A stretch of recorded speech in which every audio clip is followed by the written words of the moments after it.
In the past about 2 years, there's been an ongoing debate in the Marvel community on whether the MCU is designated Earth 616 or Earth 1999. But why does that matter? Now, if none of that sentence made any sense to you, you're in the right place. Today, I'm going to be dissecting what those designation numbers actually mean and why they hold such importance amongst Marvel fans, as well as why Disney has chosen to designate the MCU in the way that it has, and why that holds such major significance. But before we get into the 616-1999 debate, we first need to ask the question, what is a multiverse? According to dictionary.com, a multiverse is, quote, a collection of linked fictional settings composed of multiple alternate dimensions, different timelines, etc. In other words, a multiverse is a group of alternate universes that all share traits. These groups of universes are infinite and caused by events playing out differently in each universe. These events can be major events or incredibly small minor events that then cause a butterfly effect that change many different things later down the line. Now, if that doesn't make much sense to you, then let me give you an example. Imagine you wake up one morning and you go downstairs to make yourself some breakfast. You have eggs and you have bread, so you can make yourself some eggs or you can make yourself some toast.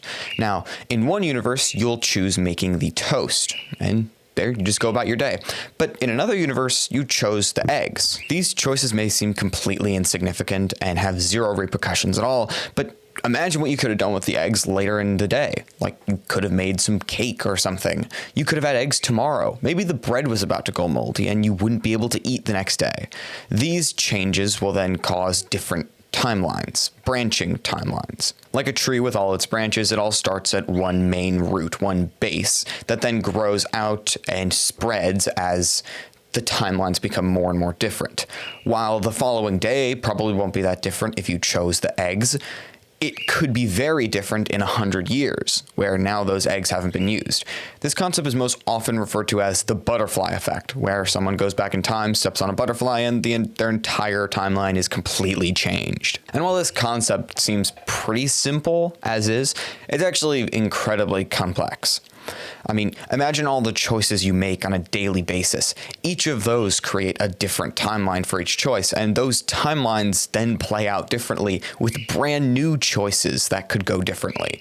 I mean, just the toast thing, that's two separate new entire universes. Imagine all the people in the past, the present, and the future constantly making choices throughout their days and how different things could become.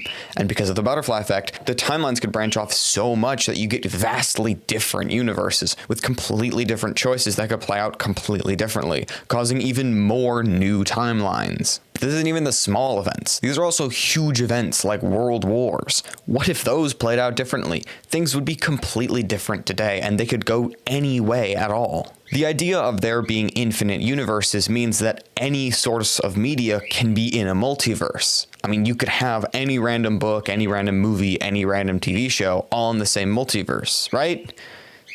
Kind of not. Almost any two pieces of media can be connected through a multiverse, so long as they don't create rules regarding time travel or the multiverse.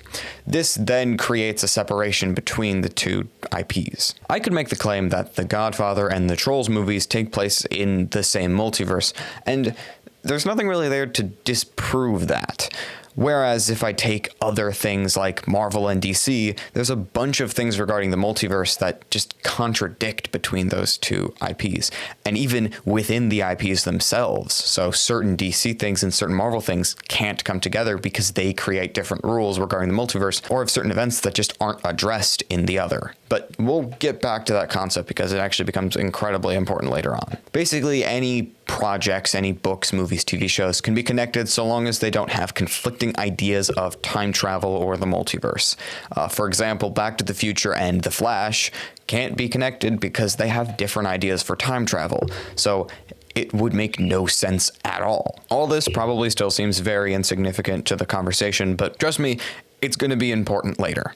After all this, you're probably thinking, and if you're not, I'm going to put it in your brain anyway, how do you tell these universes apart in an infinite multiverse? Well, that's where designation numbers come in. Basically, in multiverses where there's a lot of different universes explored, like in Marvel or DC Comics, designation numbers are given to each different universe. This is so that readers can know whether this story is taking place in the universe that they really care about, the main one that's being focused on, or is just a kind of spin-off thing that does not matter at all. It's just a fun little quirky idea, like What If in Marvel. None of those take place in the MCU, but they're fun ideas anyway. This probably seems like a pretty foreign concept, but it already exists pretty commonly in the world we live in with movies and comics. For instance, a lot of the Marvel movies don't take place in the same universe. While there's all the MCU, there's also movies like Venom and Morbius that take place in a totally separate universe. Or all the X-Men movies that are just completely different. Typically, different universes are called Earth and then a number. For instance, in DC Comics, the main universe that they focus on is called Earth Zero, whereas most of the DC movies take place in Earth 1. When it comes to Marvel, you have universes like Earth 10,005, where the X-Men movies take place, or Earth 838, where America Chavez and Doctor Strange travel to in Doctor Strange in the Multiverse of Madness. There's a lot of these designation numbers, and they're pretty much given out to any different universe that's created. Just some of them are more significant than others, like the X-Men one that I mentioned. These designation numbers help audiences specifically avoid being confused by having conflicting stories. You can just say they're in different universes and give them each different numbers. That way audiences can only pay attention to the stories that they actually care about. Or at least that's how it's supposed to work. In May of 2022, Disney released the 11th installment of the MCU's fourth phase, Doctor Strange in the Multiverse of Madness. This film accomplished multiple things for the MCU. It introduced film audiences to the concept of a multiverse, unless you watch Spider-Man No Way Home. It introduced the character of America Chavez, who holds a lot of importance to the MCU's future, and it killed off the Scarlet Witch. For now. But amongst those things, it also, for the first time in universe, gave the MCU a designation number. That number was Earth 616, and it caused a lot of frustration amongst Marvel fans. Specifically fans of the comics. This was because back in the 1980s, the main universe of the Marvel comics was designated Earth 616. On top of that, back in the early days of the MCU, around when Iron Man came out, Marvel Entertainment confirmed that the MCU was designated Earth 1999. Obviously, these separate numbers were in order to separate the universes and address the fact that the events were not the same, and obviously weren't going to connect to each other at all. So why did they then make the designation number the exact same? This had to be a mistake, right? Well, no, because Marvel Studios made other announcements referring to the MCU as Earth 616. And later even referred to it as 616 again, but we'll talk about that later. This caused confusion amongst cast members, most notably Iman Vellani, who plays Ms. Marvel, who got confused and even argued with the president of Marvel Studios, Kevin Feige. Marvel Studios doubled down on this designation number in the second season of Loki, where at the very end, they again refer to the MCU as Earth 616. I got those reports on the variants of He Who Remains. Do any of them know that we exist yet? Oh, I guess one of them caused a little bit of a ruckus on 616 adjacent realm, but they handled it. This showed that despite all the backlash they got, they had zero intention of reversing their decision. The controversy was made even worse in June of 2023 when Spider-Man Across the Spider-Verse released. The film references dozens of different Spider-Man characters in comics, including a reference to the MCU at the beginning of the movie, where the events of Spider-Man No Way Home are directly mentioned, referring to the MCU as Earth 1999-99. The way you get me started on Doctor Strange, a little nerd back on Earth 1999-99. Giving new life to the argument of what the MCU's designation number should be, since it had been referred to both Earth 616 and Earth 1999 in the same year. On the one hand, the MCU and comics can't be the same universe. The events play out completely differently, so they can't be given the same designation number. They're not the same.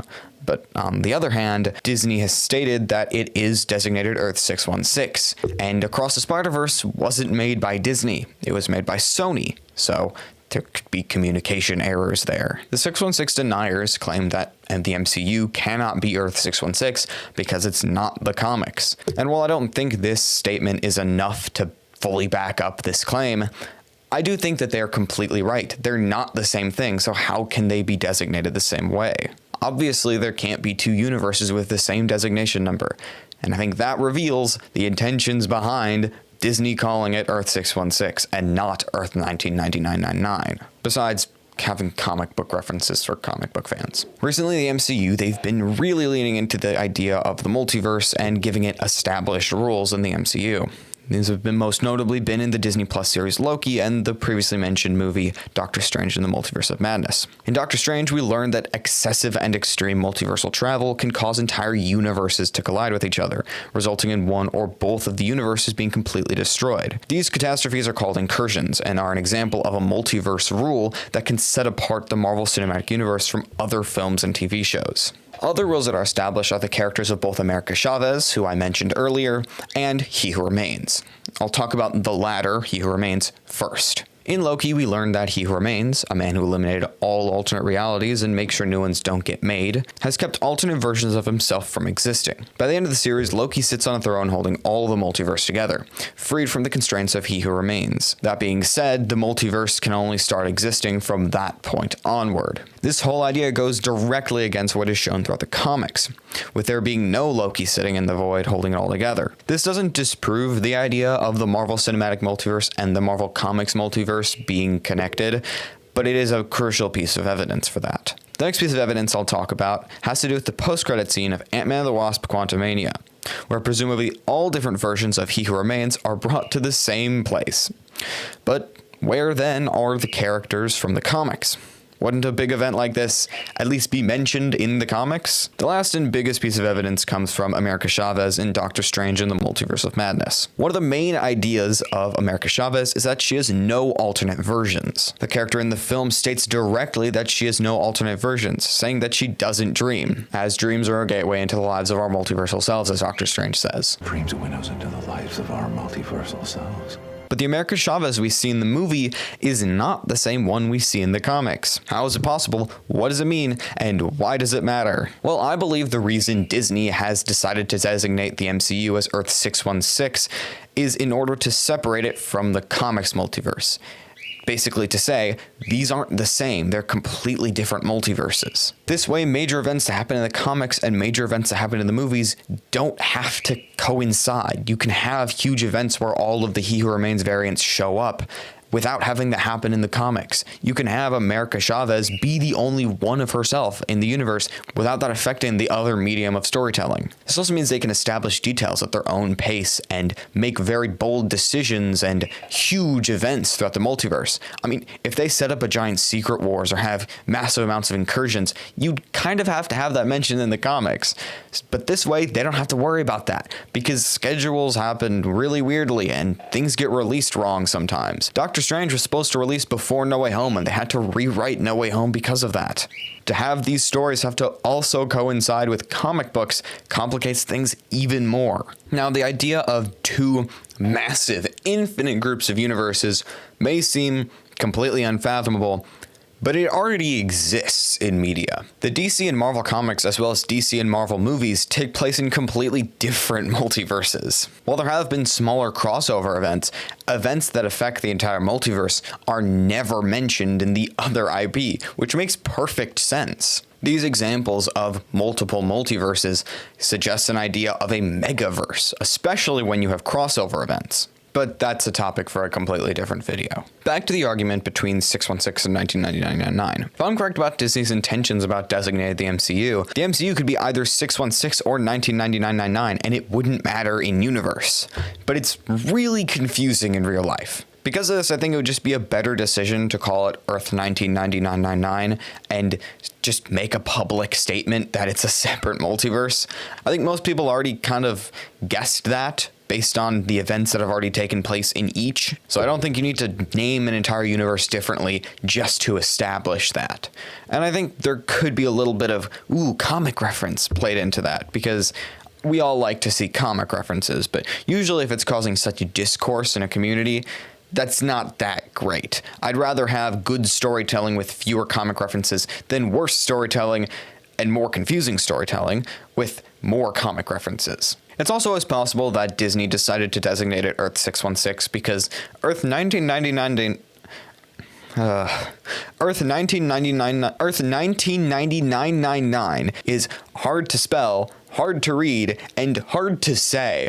The number of mistakes I've made during this script just trying to say Earth 1999 is a lot. And while that's a fair point, I don't think the right solution is to just call it Earth 616. You could totally renumber it in some way, like Earth 1999 even would work well. You could even play into this saying that the path the MCU's gone on now is not the original sacred timeline idea, and that's already gone a little off the rails. Meaning that technically we're not looking at the sacred timeline anymore, we're looking at a branched timeline, which would make perfect sense because really everything's a branched timeline now. Ultimately, I think it would just be smarter to call it Earth 1999 because it's just going to be less confusing, especially since that number was established over 10 years ago, and people have been using it that way since then. But also, it really doesn't matter, and getting heated over a number of your fictional universe really doesn't matter that much. It's pretty insignificant, and it's a pretty big waste of your time. So overall, I'll probably end up calling it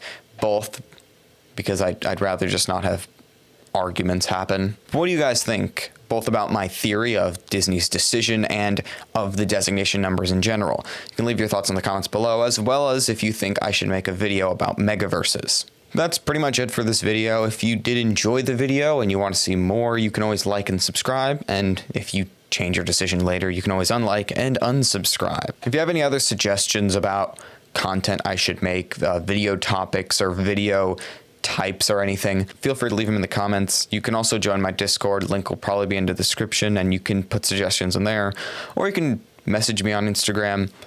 Link is also in the description somewhere. I love getting feedback. It helps me know what kind of content I should make and if it's actually good. But yeah, that's pretty much it. Thanks for watching, and I'll see you in the next one. Farewell.